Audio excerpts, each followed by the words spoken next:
राऊत बोलतायत, थेट जाऊया. महायुतीतला कोणता पक्ष लोकसभेला सुद्धा काही लोकांना खूप खात्री होती जिंकण्याची, लोकसभेला मोठे मोठे दावे केले होते पण महायुती जिंकली. राऊत साहेब, आपण नेमकं राऊत साहेब आणखी एक विषय आहे की अरविंद केजरीवाल यांना अंतरिम जामीन न्यायालयानं मंजूर केलेला आहे. तर काय तुम्ही न्यायालयाच्या या निर्णयाचं स्वागत करतो. अरविंद केजरीवाल यांना खालच्या कोर्टानं जामीन दिला होता, त्याला स्थगिती देण्याचं काहीही कारण नव्हतं. पण मोदी शहांचा राजकीय दबाव ईडीवर आणि न्यायालयावर असल्यामुळे त्यांना तो स्थगिती मिळाली. सुप्रीम कोर्टानं चूक दुरुस्त केलेली.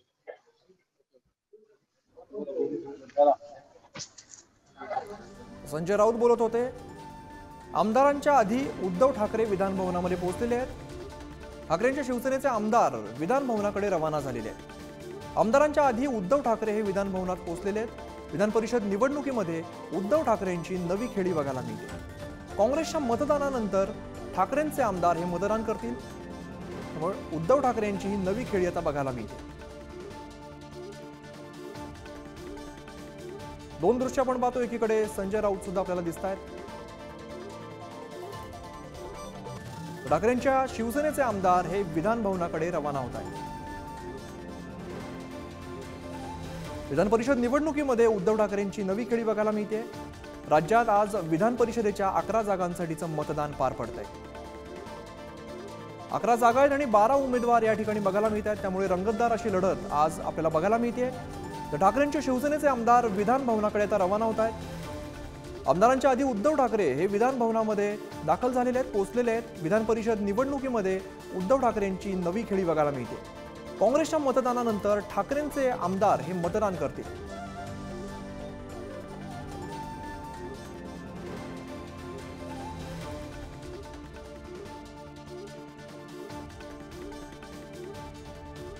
आपण दोन दृश्य पाहतोय. ठाकरेंच्या शिवसेनेचे आमदार हे विधानभवनाकडे रवाना होत आहेत. आमदारांच्या आधीच उद्धव ठाकरे हे विधानभवनामध्ये पोहोचलेले आहेत. विधान परिषद निवडणुकीसंदर्भातल्या आता मोठ्या घडामोडी घडायला सुरुवात झालेली आहे. मतदान सुद्धा सुरू झालेलं आहे. विधान परिषद निवडणुकीमध्ये उद्धव ठाकरेंची नवी खेळी बघायला मिळते. काँग्रेसच्या मतदानानंतर ठाकरेंचे आमदार हे मतदान करतील.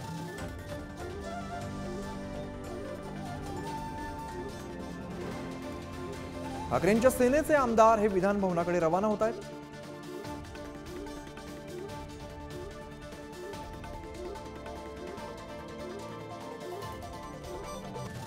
आपण दृश्यांमध्ये बघतो उद्धव ठाकरे आपल्याला बघायला मिळतात. आमदारांच्या आधी उद्धव ठाकरे हे विधानभवनामध्ये पोहोचलेले आहेत. काँग्रेसच्या मतदानानंतर ठाकरेंचे आमदार हे मतदान करणार आहेत. त्याआधी मतदारांच्या आधीच उद्धव ठाकरे, आमदारांच्या आधी उद्धव ठाकरे हे विधानभवनामध्ये पोहोचलेले आहेत.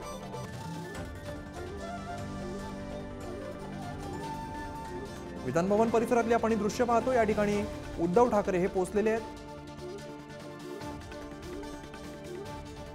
पंकज दळवी आमचे प्रतिनिधी अधिकची माहिती देत आहेत. पंकज, आमदारांच्या आधीच उद्धव ठाकरे विधानभवनामध्ये पोहोचलेले आहेत.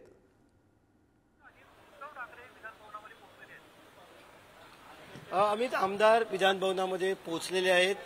सकाळी भाजपाचे आमदार आले. अजून जवळजवळ 124 आमदारांनी मतदान केल्याची माहिती मिळते. याच्यामध्ये भाजपाच्या 90 आमदारांचा जो आहे तो समावेश आहे. म्हणजे भाजपाकडनं त्यांचं मेजर वोटिंग जे आहे ते केलेलं आहे. सकाळी ताज प्रेसिडेंटमध्ये असलेले भाजपाचे आमदार विधानभवनात आले.